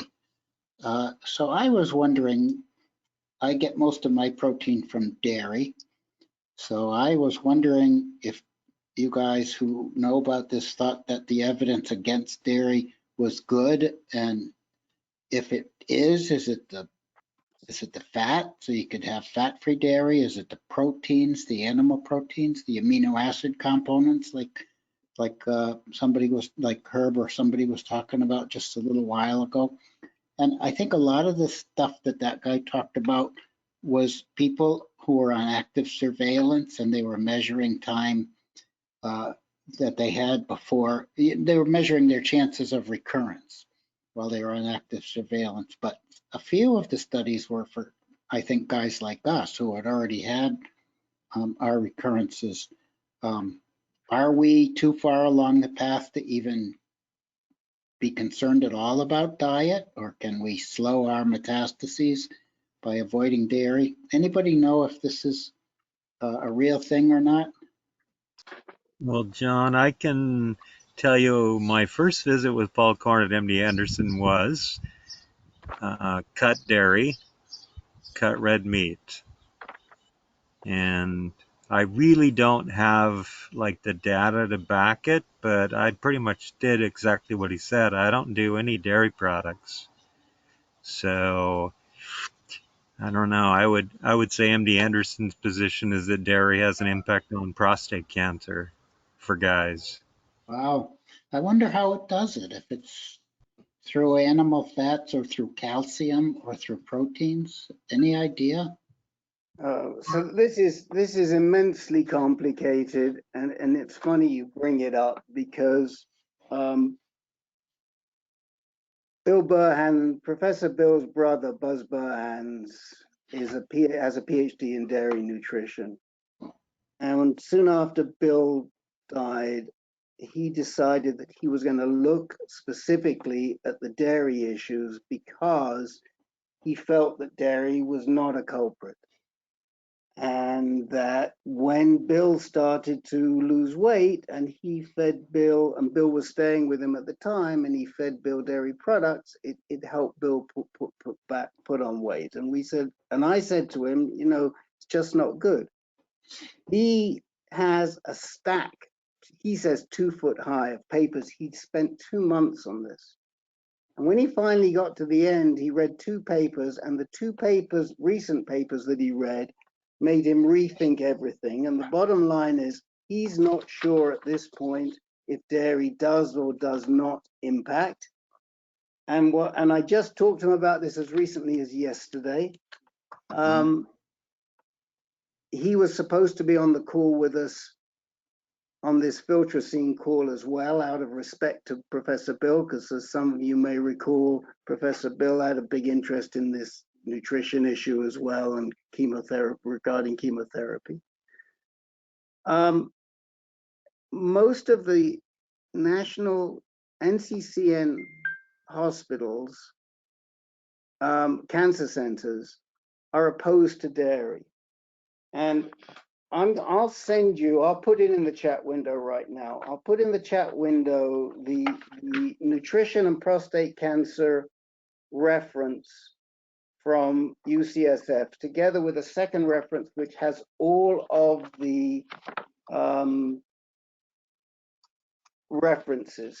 There's 282 references in there, maybe more now. And you can read this extensive study. Some people in the past have said it's related to the protein, that skim milk is worse than whole milk because skim milk has the proteins that encourage the cancer. I honestly don't know. But then of course you can read Colin Campbell's book, The China Study, although Buzz Burhans is very skeptical about that book. He doesn't believe it, but if you read that book, you'll come away saying, oh, I should never eat dairy again.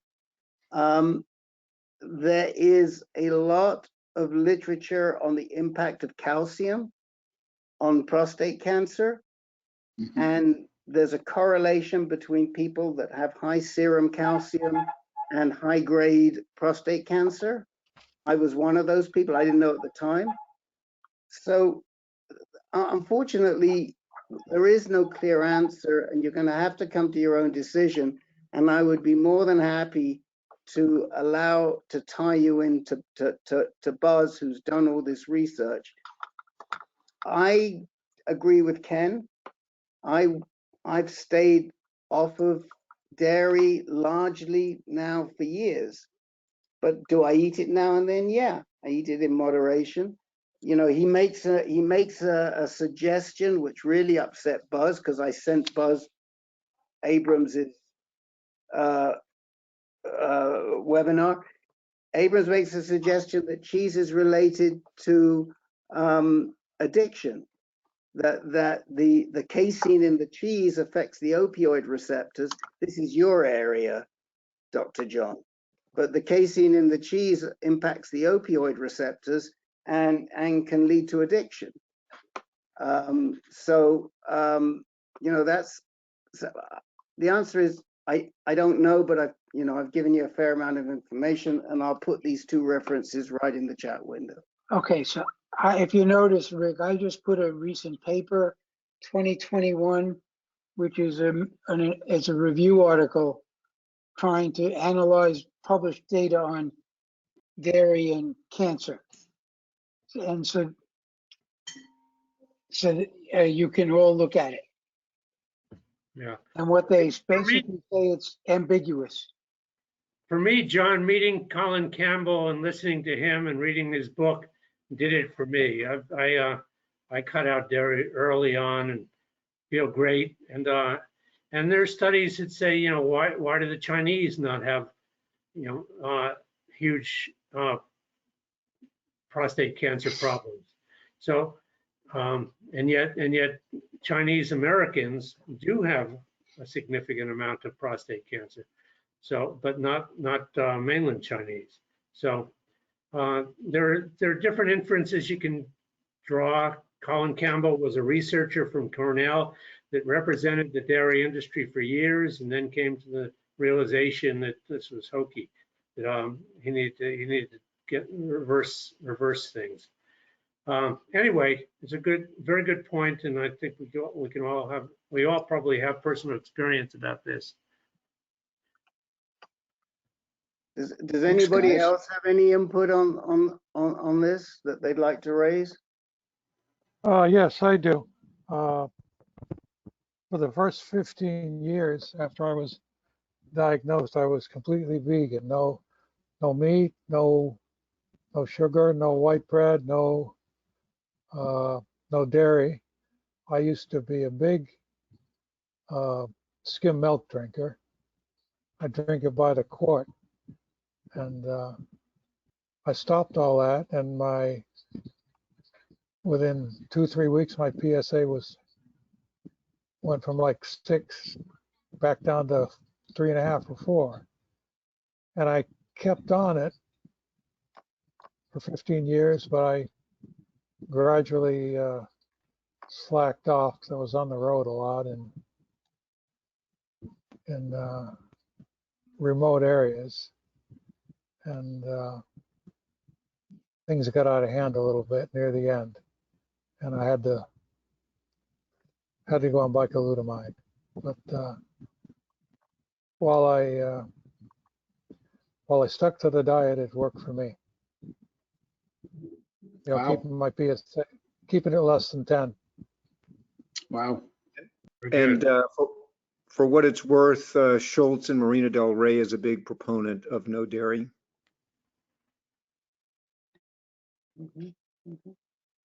Yeah, I just saw Schultz discuss that recently on YouTube with his daughter. I'm not able to find it really quickly here. But the other thing, Dr. Moya, that also presents at his conferences, said is the best diet you'll stick to.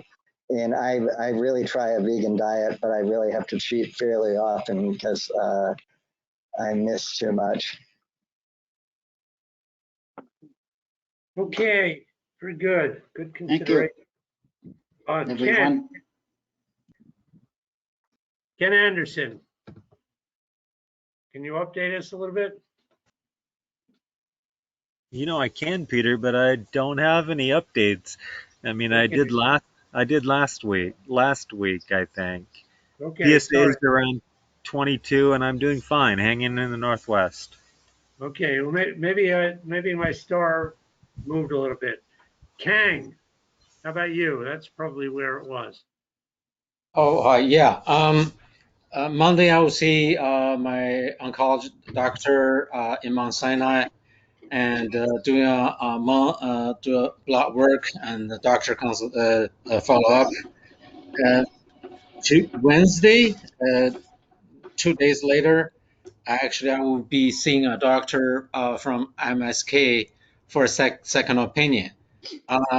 The doctor's name is, from MSK is Wasim Abida, Abida. I noticed he's also a medical oncologist.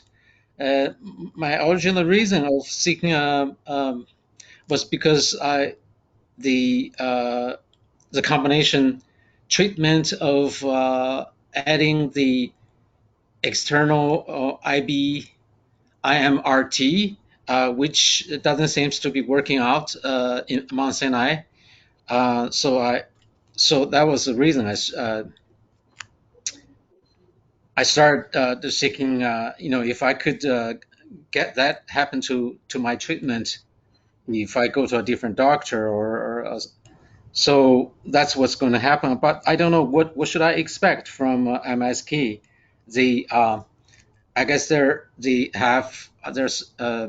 office staff has asked all my information and testing results.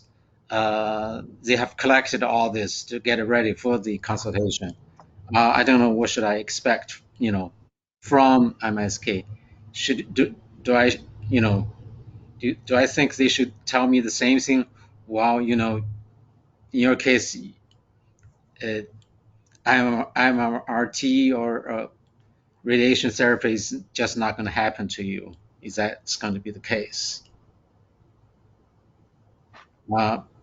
Yes, I'm on. Okay, I'm on abiraterone and prednisone and lopron shot 3 months, and PSA is under 0.1.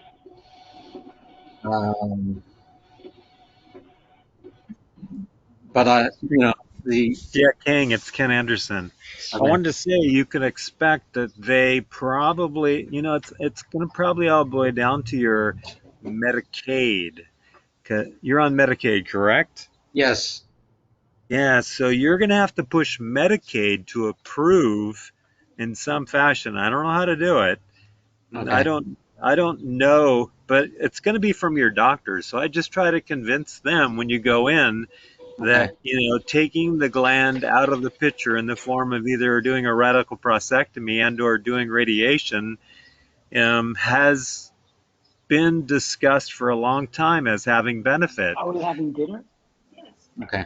So I would push for it with the doctor. Say I'd really like to do either IMRT or SBRT, which is newer, stereotactic radiation. Okay. So, I mean, stereotactic SBRT you can do in like 5 rounds, 4 to 5 rounds, and IMRT is going to take you a month, 2 months. And I know you have time, but I'd probably, because the end result's about the same. But you're going to have to push the doctor to push it, Okay. So in a sense, seeking second opinion from MSK probably won't make too much of a difference. I mean, if they are medical oncologists, they probably will see the same thing. No, I don't know that that's true. No, I mean, each doctor has their own opinion. You can ask. I wouldn't think necessarily would it be the same thing. Okay. So, One doctor might go to bat for you with a little more energy than the other in terms of getting the right treatment. Yeah, I guess I will find out until I meet the second doctor. So, Kang, I'm a little confused. When you saw your guy at Sinai, didn't he say that he thought that it was a good idea to treat the gland? It is. I mean, that's funny. I asked him at the beginning. He doesn't think it was a good idea. After each visit, I bring it up.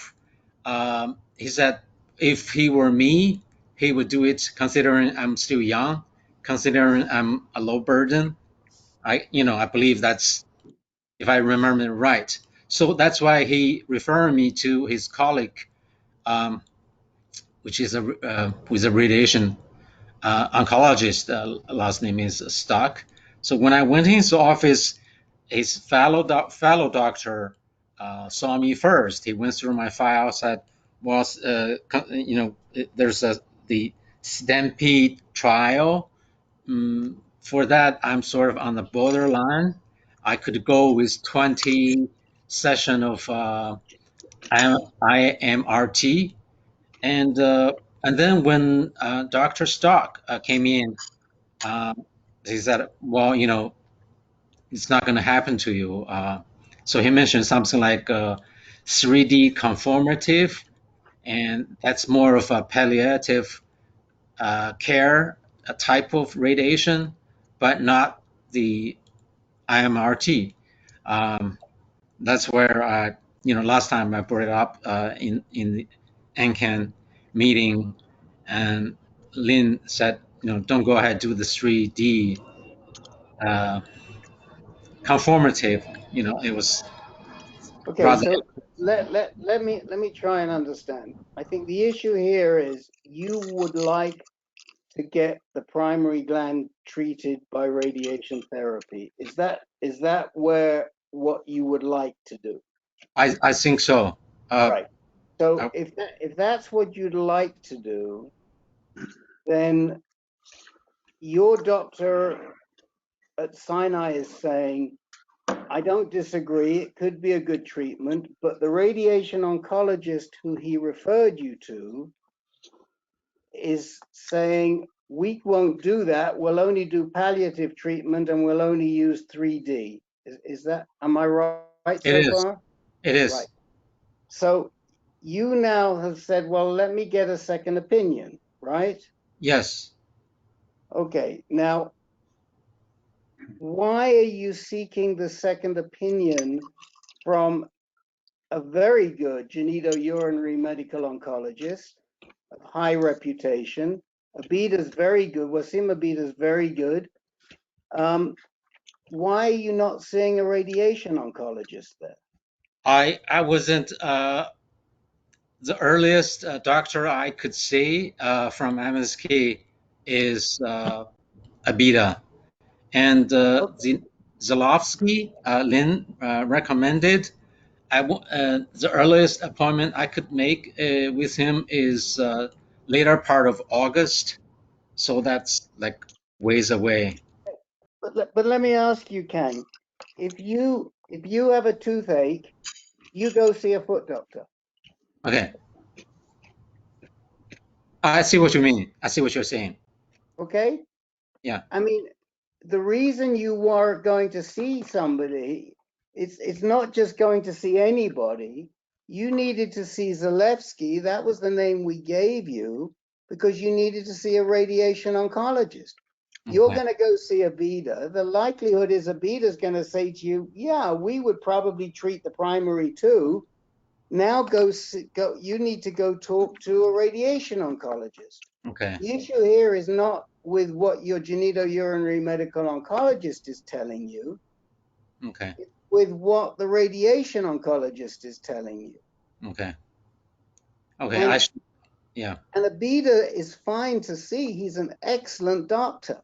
He's a very good young doctor. And I wouldn't have trouble referring to him. I think he'd give you a good opinion. But, Okay. but what you're going to be asking him is, Dr. Abida, why do they want to treat me with, what do you think about treating me with 3D conformal radiation for my prostate to remove it? And he's going to say, well, it's not really my field, but I'm just guessing. I wouldn't do it, but it's not really my field. Okay.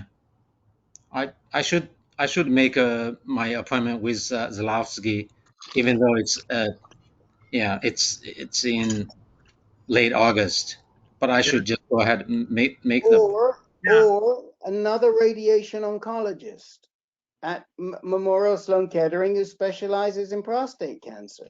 Okay. All right. And Dr. Abita might be able to help you out with that. That's what I was hoping for. They might be able to push you up in the line, but go ahead and make the appointment with Zalewski and talk to Abita about other radiation oncologists at MSK that might be of help to you. Okay. Okay. Thanks. Yeah, that. Yeah. Okay, this is Len. It sounded like you said that the radiation oncologist at Mount Sinai, Richard Stock, that he told you IMRT is not going to happen for you. Did he mean by that Medicaid wouldn't cover it? Yeah, he said that it's tough to get Medicaid to cover it because my medical oncologist's note in my record, which is Gleason 9 and biopsy of 12 core out of 12 core. PSA was bigger than 60 at the beginning at the diagnose because all this notes. And so Medicaid probably won't approve the MRT. I would talk to Dr. Abita about that too. See if he can get a doctor to go to bat for you. Okay. Yeah. Okay. Yeah, the point is that the 3D conformal radiation is very old technology. I wasn't even aware that anybody was using it anymore. So whatever you do, don't go with that. You're better off doing nothing than going with that because you'll have a lot of collateral damage. I hear you. Thanks. Yeah. Okay, guys. Good luck, Kang. Let us know next week how you're doing with this. Okay, thanks, Peter. I will. Okay, we missed. Okay, Pat Martin had to drop off before we could talk to him. Peter Monaco, you're the last one on my list. Hi. I just wanted to give a quick update. A couple of weeks ago, I switched off oncologists and my medication strategy. I went to Zytiga with Lupron, and that was about 2.5 weeks ago. And I had my first PSA test this past Friday. It came back at 0.02. And my testosterone is down to about 4.2. So I guess that's so far so good. And I'm finding some of the typical side effects from the Zytiga, some fatigue, but I'm happy to say that I am able to do my workouts at the gym, and I have been playing golf, so I can work through it. And that's basically it. I wanted to know this 0.02. I guess that's yeah, I know that's, I realize that's low. It's different. I'm with Mount Sinai now. How come when I was going with Sloan Kettering, the minimum reading they would give you was less than 0.05? So is that their tolerance level that they call it quits at that point? If you're under that, then you're good. And so I'm surprised to see a 0.02. They're both considered non-detectable until you get to like 0.08 or so. That's when they start thinking it's detectable. But you're in a pretty low non-detectable range. Okay, well, that's good to know. So that's my update. So thank you for listening. Do you check it? How's your blood pressure? Keep an eye on that. Yeah, good point. Thank you, Peter. I did have to change my BP meds. I was on BP meds as it was, and when I told my BP is managed by my nephrologist. Actually, he's very good with this. And when I told him I was going on Zytiga, he said, touch base with me, because I take my BP at home. I have a machine, and sure enough, whoo, it jumped up. So he switched my meds around, and I've been checking it the last couple of days, and it's getting back under control. So yeah, got to watch that. This prednisone stuff. I mean, does this stuff make you feel weird in any way? I just find that seems to pack a wallop for me. It can, but it's a pretty damn low dosage. Anybody else? I only get 5 milligram. I don't have to take it. I take it about once a day. That's it. Anybody Yeah, else this is low dose prednisone? This is John A. I was my abiraterone and prednisone were stopped about 10 weeks ago so I can compare before and after. I don't think that prednisone had any effect on how I felt, and prednisone is famous for causing effects on the brain, but I agree with Peter that the dose is too low to be likely to cause anything like that. Okay. Because you normally have prednisone circulating in your body. The abiraterone cuts that out. So you're probably not much higher than you normally are. Yeah, the other thing I was going to say to you, and again, Len knows more about this than I do, but I think that in some protocols, they will split that 5 into 2 by 2.5. Isn't that right, Len? Yeah. 2.5 in the morning, 2.5 in the evening? Yeah, right. I did blog about this, a study that compared dexamethasone with varying doses of prednisone. And I don't recall the details other than that actually dexamethasone proved to be the best, although it had more side effects. And I think, as Rick said, I think the next best was 2.5 milligrams twice a day of prednisone. And that wasn't quite as effective as the dexamethasone, but it had fewer side effects. Side effects being increased blood sugar, increased blood pressure, things like that. What about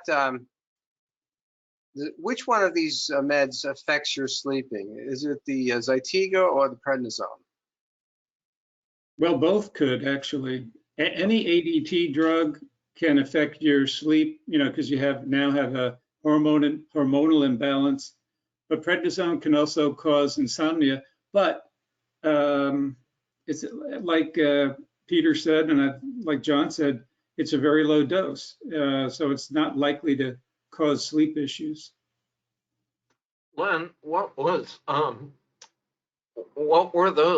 that comparison to judge the effectiveness of? When you said Zytiga. this one was Zytiga. So they assist the effectiveness of Zytiga. Yeah, well, as has been said, Zytiga suppresses adrenal hormonal production, and that includes not just testosterone, but cortisol levels. Cortisol is similar to prednisone. It's it's a steroid like prednisone.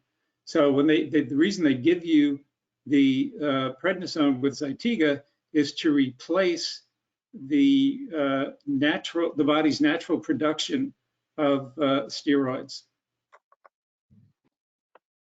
Okay. Well, that's it for me, Peter. Thanks very much.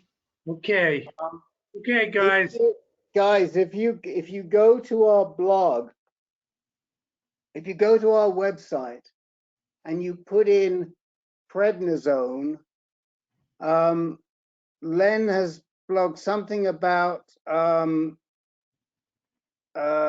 importance of the prednisone, and I think there's 2 or 3 things that he's got in there. I don't have time right now, unfortunately, to find Len's post. Otherwise, I would put it in the chat window for you, but we're right at the end.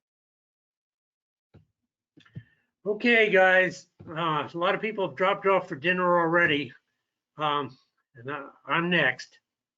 So, thank you. I invite you all out to dinner, but I can't do it. Okay. Thank you, Peter. Thanks, Peter. Okay. It was a good meeting. Great. Thank you. Bye. Guys. Thanks.